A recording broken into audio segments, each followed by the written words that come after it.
Pro wrestling is a very divisive sport. The age-old "it's fake" discourse has never truly gone away ever since the inception of pro wrestling. Throughout the many variations of the PG era, which is from 2013 to 2022, pro wrestling has had multiple ups and downs, but it's fair to say that after 2018, it was almost completely downhill, at least on WWE's side of things. This was during the time when the people were most embarrassed to even openly admit that they're wrestling fans, and the WWE was genuinely terrible. But in the last 2 years, pro wrestling has seen a resurgence in a way that I haven't seen since 2016 or 2014, or even earlier.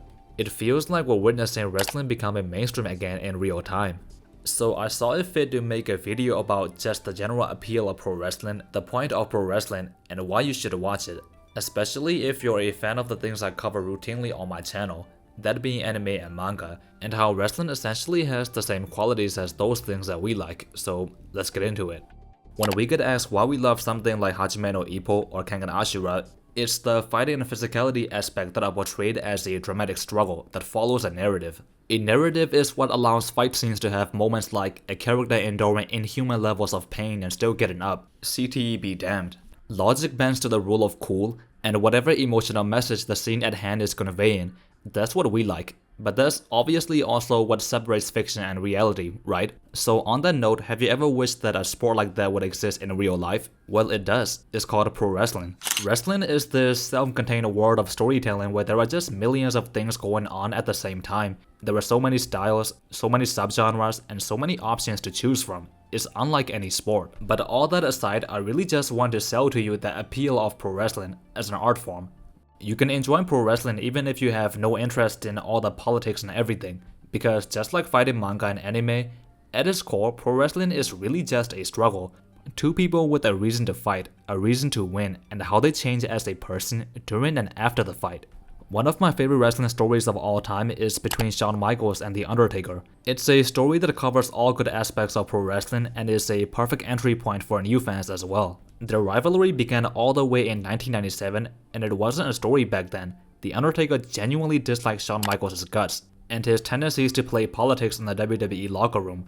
They had some matches between 1997 and 1998, one of which is the WWE's first ever Hell in a Cell match, a grueling match type that takes place inside a massive steel structure. But the real meat of their rivalry was in 2007. Taker and Shawn were the final two in the WWE's annual Royal Rumble match. The significant part is that by that point, they have become respected esteemed veterans of the business and had a different aura compared to when they were actually beefing. It's like they both had to go through this arc to come back as the strongest versions of their characters. Taker would go on to win that match in 2007, and in the following year 2008, they opened the match as the first two entrants this time around. And by that point you knew it was coming. The definitive singles match was on the horizon. There's also another thing that's special about pro wrestling. Sometimes you know when a match is coming. When two wrestlers just seem to be drawn to each other on a collision course. It's like this unspoken communication between the viewer and the product. You can just feel it in the air. Shout out Benny Siegel. So, Taker and Shawn would face each other at WrestleMania 25. I mentioned that at that point in time, they were probably the most OP versions of themselves. The Undertaker was undefeated at WrestleMania, whereas Shawn Michaels was quite literally dubbed Mr. WrestleMania. What I like so much about this story is that it is a deep deconstruction of Shawn Michaels as a character, and the first match is just one half of the story. When you rewatch it with the knowledge of the whole story, there is so much foreshadowing. The complete character arc was always planned ahead. Shawn's mental state in the first half of the story is directly linked to where he ends up in the second half. This is significant because, well, while this video is meant to persuade you into watching pro wrestling, wrestling can genuinely suck like 70% of the time. Sometimes fans will say X, Y, and Z is long-term storytelling because two people did something ages ago and then they acknowledge that history and bring it up years after the fact. The WWE themselves will try to gaslight you into thinking it's peak long-term storytelling. That is not long-term storytelling. It has to follow one progressive linear canon, and that's what this story between Taker and Shawn does.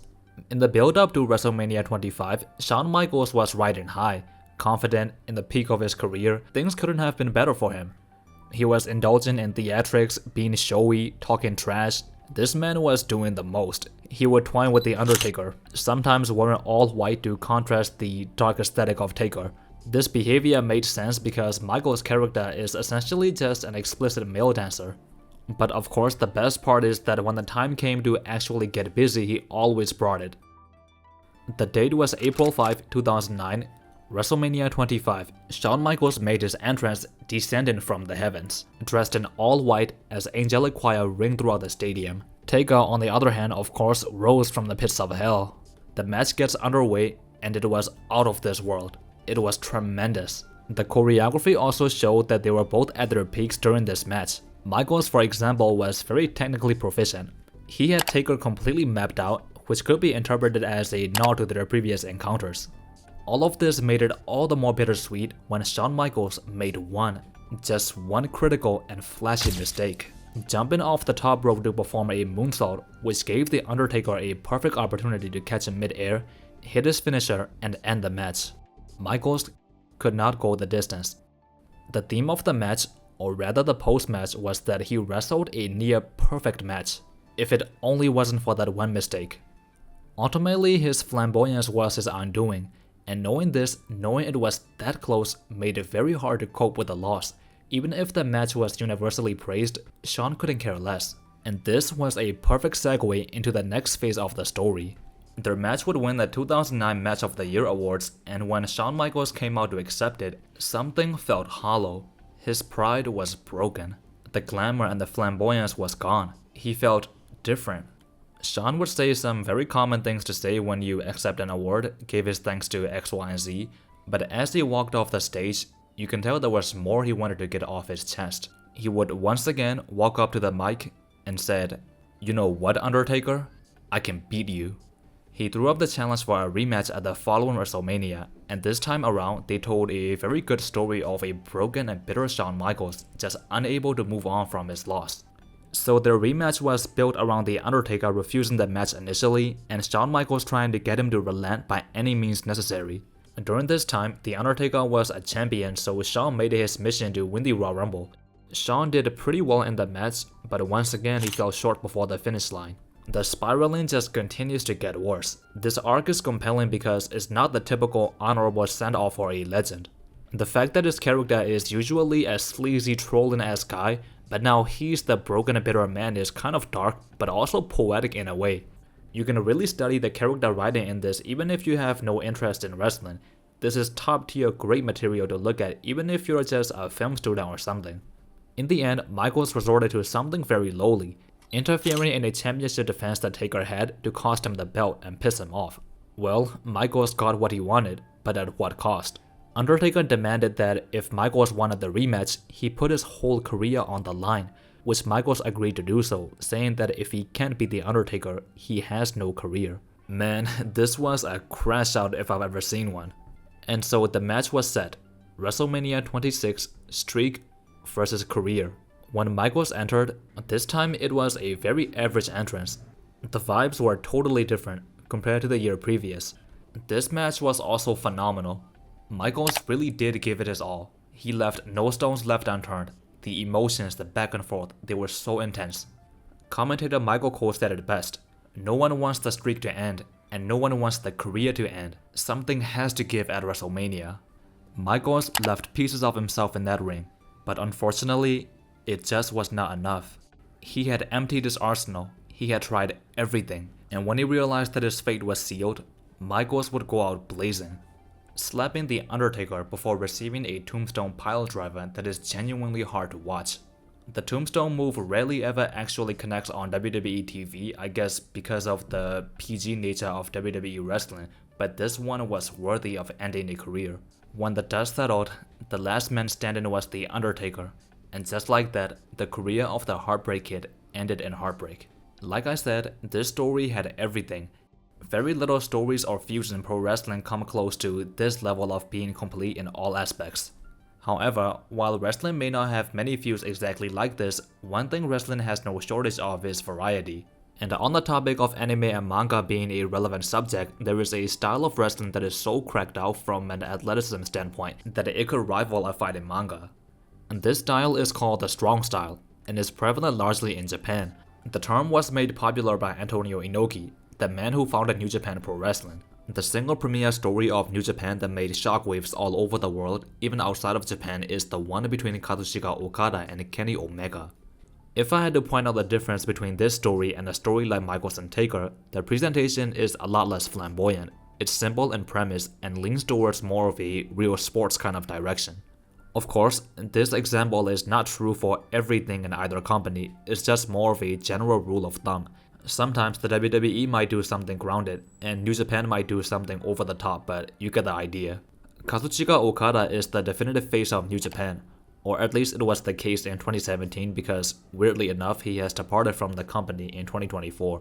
But in 2017, Kenny Omega was a gaijin, a foreigner in New Japan that was making considerable waves. And he was also the first foreigner to win the G1 Climax tournament, which earns you a right to face the IWGP Heavyweight Champion, who was Okada at the time. There really isn't too much to narrate with this story. On one hand, you have a god-tier athlete in his prime who's ready to carry his company to the ends of the earth, and from his perspective, there is no reason for him to let a foreigner take the wheels. And on the other hand, you have that foreigner who believes he's fit to take up that mantle and carry New Japan to new international heights. The dynamic is really simple, and they let the matches do the talking. And when I say that, I mean it. The sheer physicality of these matches are sometimes difficult to watch.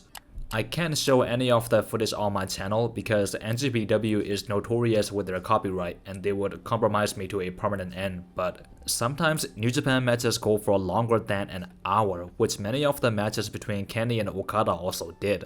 Their first match would take place at Wrestle Kingdom 11. The strikes, the high flying, and just the pace of this match was incredible and set the tone for what was yet to come. The story they told in the ring was also compelling. Omega's finishing move, the One-Winged Angel, has never been kicked out of, and throughout the match, Kenny targeted Okada's core, breaking him down before hitting the One-Winged Angel, but he just could not do it. Okada was just too elite and one step ahead, and so their first match went to Okada. After their first match, there was a brief period where the two would temporarily move away from each other, but they both knew that it was not over. The next time they faced was at the New Japan Dominion event. What's significant is that this time it was Okada who challenged Omega. Once again, they had a wild match. This was a Shakespearean sequel, filled with callbacks to their first bout. The ending was especially euphoric. The match ended when Okada hit his finisher, but he was just too tired to go for the pin, and it ended with a 60-minute time limit draw. The overarching story that progressed with each match is about how Omega was starting to close the gap and just how much that bothered Okada. It's simple, but the details are really important. Afterwards, the rivalry would once again take a small break before the two found themselves competing in the same block of the G1 Climax tournament. At this point in time, Okada was housing a pretty serious injury, and the G1 Climax is a round-robin tournament, so both men were exhausted. This gave Kenny the perfect window to capitalize and mark his first win in their rivalry. After this win, Kenny wanted a definitive final match against Okada for the championship, but came up short in his efforts to earn one, and it went into a bit of a depression training timeskip arc. There is a bit more to it and other characters at play, but this is the short version of it. In the meantime, Okada was racking up some successful defenses, the most significant one being against Hiroshi Tanahashi. Tanahashi, just like Okada, is an essential backbone of New Japan. The two have a legendary history because long time ago, Okada made his mark by challenging the veteran as a brazen, disrespectful, unproven young man, and he pulled off an upset by actually beating him. That kicked off a long rivalry that somewhat concluded at Wrestle Kingdom 10.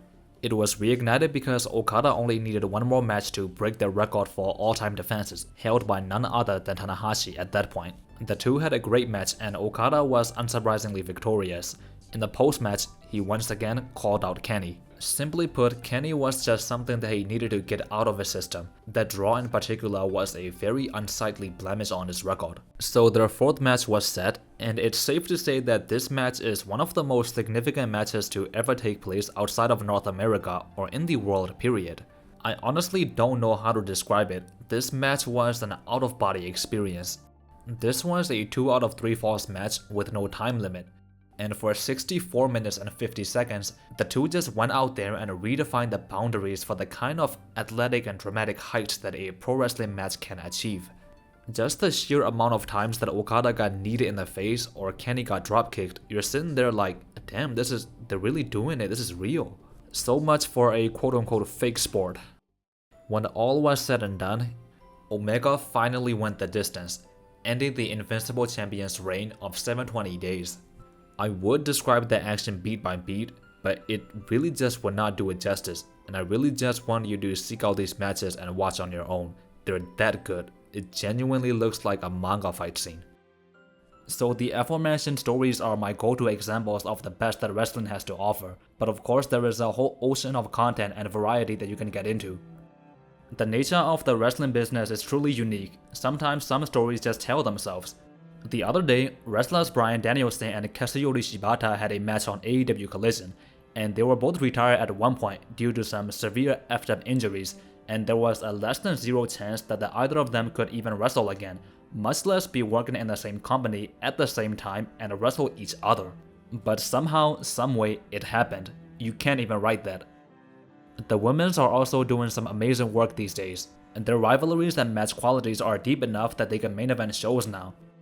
AEW, the second major North American promotion, is bringing a variation of the New Japan style to international audiences. And the WWE is very successful right now, and the 40th edition of their biggest annual event WrestleMania is probably going to be mere days away or already in the rear view by the time this video is out. I made a video on the biggest ongoing story in the WWE right now, and if you want to check that out, I'll put it somewhere in this video. So yeah, if you've been intrigued by pro wrestling for some time now and wanted to better understand what to expect from pro wrestling, I hope this video clears some of that up for you. Thanks for watching, and make sure to subscribe for more.